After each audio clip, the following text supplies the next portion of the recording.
Oi, eu sou o Glenn, sejam todos bem-vindos a mais um vídeo. Nesse que eu vou falar de as intermitências da morte.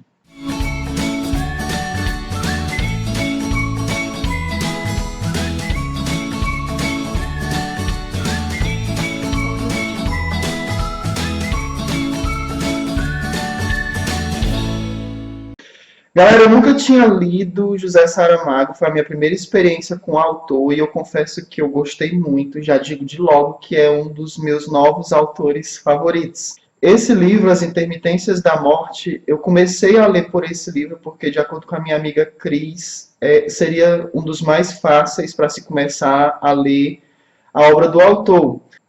Esse é o 14º dentre os 18 livros escritos pelo 18 livros não, dentre os 18 romances escritos pelo José Saramago.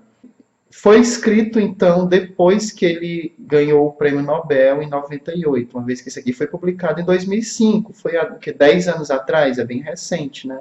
José Saramago é um autor português, para quem não sabe, eu gosto muito da literatura portuguesa, aprecio demais as traduções de livros com português de Portugal, tenho um fascínio muito grande pela nossa língua, pela origem do nosso idioma. E contrariando o que se fala a respeito do autor, uma vez pela forma como ele escreve, o fluxo de pensamento que ele coloca na escrita e que dão à escrita dele uma forma tão peculiar de se escrever, uma vez que a pontuação é diferente. Eu não achei nada difícil, não tive dificuldade nenhuma de compreender, porque ele é tão claro, ele é tão objetivo no que ele tem para colocar na história, que até mesmo questionamentos, perguntas colocadas no livro, mesmo sem a interrogação, você consegue perceber que é uma pergunta. Mas como assim? Do que é que você está falando, Len? O Saramago ele utiliza uma forma de escrever chamada de fluxo de pensamento. O que ele pensa, ele vai colocando. Então ele mal usa ponto final.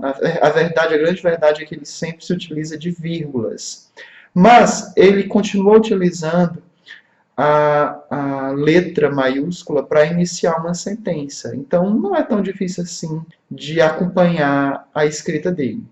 Bem, ele não usa interrogação, ele não usa travessão para colocar um diálogo, ele não usa ponto e vírgula, ele não usa exclamação, ele usa vírgulas. Além de vírgulas, pontos aqui, acolá, ponto. Aqui eu não sei se vai ser possível ver.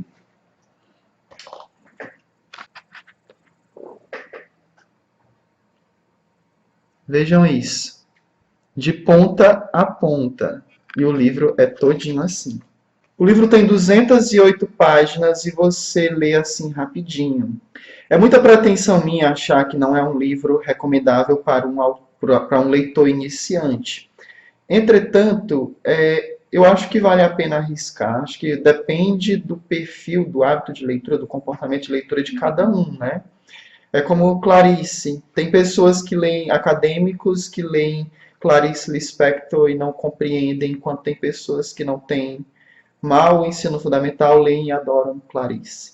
Enfim, não deixo de recomendar. Percebo que é muita responsabilidade falar desse livro, uma vez que, como eu já disse, o José Saramago é vencedor do Nobel de Literatura.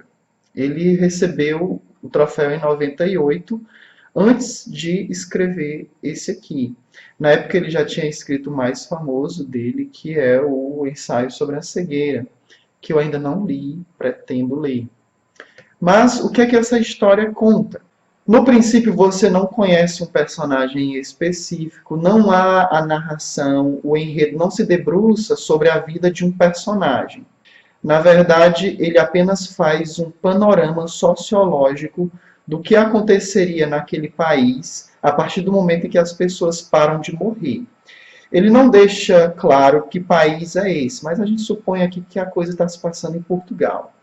Mas, enfim, como ele era bem político, né, e ele não era tão afeito às religiões, então ele vai traçar um panorama sociológico do que aconteceria naquele lugar se a morte parasse de acontecer. Eu venho da área das sociológicas e esse livro me fascinou tanto. Aliás, acadêmicos de ciências sociais, sociologistas, que lerem o Saramago, qualquer outro livro do Saramago, vai perceber esse viés, na verdade, nesse viés, essa veia na escrita do autor. Porque eu já sei que nos outros livros ele trata assim também da sociedade. O que aconteceria com a sociedade se a morte parasse, né? E aqui, a princípio, a gente imagina, nossa, que coisa boa, ninguém morre mais, vamos viver para sempre. Só que ele vai direto aos pontos centrais, os pontos chaves e personagens centrais que compõem uma sociedade, esferas da sociedade. Qual seria o impacto que essas esferas receberiam se a morte parasse? Até a metade do livro, eu achei que o livro inteiro seria sobre isso. Não é a narração de uma história, apenas a análise de um cenário. Bem, a igreja, por exemplo, entraria em colapso porque disse que a igreja promete que após a morte nós temos a salvação, a ressurreição, mas ninguém mais morre, né? O governo teria uma série de problemas com a previdência. Tanto é que eles vão a cenas que são retratadas lá com cientistas atuariais, que são aqueles que trabalham com o assunto. Uma outra coisa que é gritante também na percepção desse cenário seria o sistema de saúde. Há muitas pessoas à beira da morte, né? Pessoas que estão em coma, pessoas que no auge da velhice, aguardando apenas o consolo da morte, não chegam até ela, afinal de contas, e isso acaba gerando transtorno tanto para essa pessoa que está sofrendo no leito de morte, de uma morte que nunca chega, quanto para a família. E ele retrata bem esse peso para a família. E, diante disso, o governo começa a tomar algumas atitudes sobre o que fazer para que as pessoas voltem a morrer, né? A ausência da morte, afinal de contas, se torna um problema muito sério. Há um conflito aí que me chamou muita atenção, que significaria o seguinte: ao mesmo tempo em que a ausência de mortes prejudicam seriamente a rotina, o fluxo social, o fluxo de vida das outras pessoas, da sociedade de uma forma geral, ao mesmo tempo que se percebe que precisa ser tomada alguma atitude para que a morte volte a acontecer, quando algumas atitudes são tomadas de formas aleatórias e locais específicos, ele até relata cenas de famílias e atitudes que elas tomam para com seus parentes que precisam morrer. Há uma acusação muito apática, sabe? Reflete muito a sociedade, o seu preconceito e a forma de julgar a atitude das outras pessoas quando umas não conhecem a realidade de vida das outras. E esse conflito diz respeito justamente a isso. Atitudes precisam ser tomadas para que as pessoas voltem a morrer e, ao mesmo tempo, essas atitudes são condenadas porque você está, em outras palavras, matando as pessoas. E, diante disso, o governo toma atitudes assim na surdina, por baixo dos panos, para que isso volte a acontecer. E acaba se criando aí uma organização secreta, né, que também não é tão secreta assim, chamada de máfia. E essa máfia vai tomar algumas resoluções ou vai realizar alguns procedimentos, digamos assim. Há aí um tráfico de moribundos, de pessoas que saem desse país aqui onde ninguém morre, tentam cruzar a fronteira com essas pessoas, tal. E aí isso gera muitas questões e ele se debruça sobre muitas perspectivas do mesmo problema, sobre como se sair desse mesmo problema, sobre a questão de você só dar uma voltinha lá no outro país e voltar com o corpo, ou sobre a questão de abandonar o corpo por lá de forma ilícita e tal. Mas, enfim, isso é até a metade do livro. Não há narração de nenhum personagem em específico. Você apenas tem essa noção de cenário, do que seria do mundo se de repente as pessoas parassem de morrer. Eis que acontece uma coisa, aparece um personagem que vai ser o central da história, da metade até o fim. E, para quem já leu esse livro aqui, Desastre, de S.G. Browning, quem já leu esse livro aqui vai entender exatamente do que eu estou falando. Acredito até, eu já tinha lido esse livro antes, mas acredito até que esse livro tenha sido inspirado no livro do Saramago, porque esse aqui foi escrito depois. Há esse personagem abstrato, personificado, que aparece na história. A morte, minha gente, aparece nesse livro personificada e não de uma forma poética. Ela aparece a morte tal qual a gente conhece, aquela figura da morte mitológica. E ela aparece quando ela começa a tomar quando ela toma uma nova resolução quanto ao fato das pessoas pararem de morrer. Ela volta a trabalhar. Só que ela elabora todo um esquema, né? E manda avisar as pessoas através de umas cartas roxas. Nesse ponto, Saramago dá ao leitor uma dose de poxa vida, eu não esperava por isso. Porque até a metade do livro é basicamente um tratado sociológico. E de repente nós temos aí um livro de fantasia, sabe?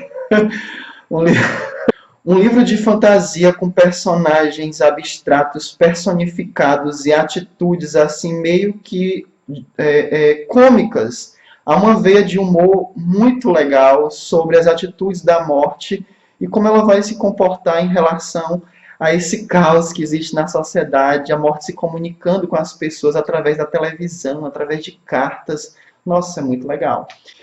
E aí acontece um problema X. Eu não sei se esse é o clímax da história, mas a morte, uma vez que a morte começa a avisar as pessoas que elas vão morrer no prazo de 7 dias, né, meio que assim, Samara, o chamado, uma dessas cartas retorna. Ela não consegue entregar a carta. Há muita coisa para se explorar nesse livro, né? Muita coisa para se explorar, para se conversar. Eu acho que um grupo de leitura combina de ler esse livro e discutir, nossa, vai render discussão aberta, porque nós temos aí também o problema dos seguros, o caos que aconteceria com as seguradoras, com as funerárias. É muita coisa que existe em torno da morte, minha gente. Tanto é que ele coloca o tempo todo que a vida é apenas uma fase, né? A vida é algo temporário, a morte definitiva. Eu achei isso eu achei isso interessante demais. Ele faz até esse paralelo entre o personagem morte em meio à sociedade e o significado que existe disso de uma carta ter regressado, porque para todos os efeitos é como se alguém tivesse conseguido enganar a morte. E essa é a questão. E a morte se apaixona, minha gente. A morte se apaixona. Não posso dizer por quem, quais são as circunstâncias. Eu já dei spoiler demais. Mas ainda assim, você for ler, você for conferir o que é que existe em torno do personagem morte e dessa carta que retorna e desse personagem, é muito legal. Dá vontade de ler de novo. E, tipo, se fosse um filme, seria um filme fantástico.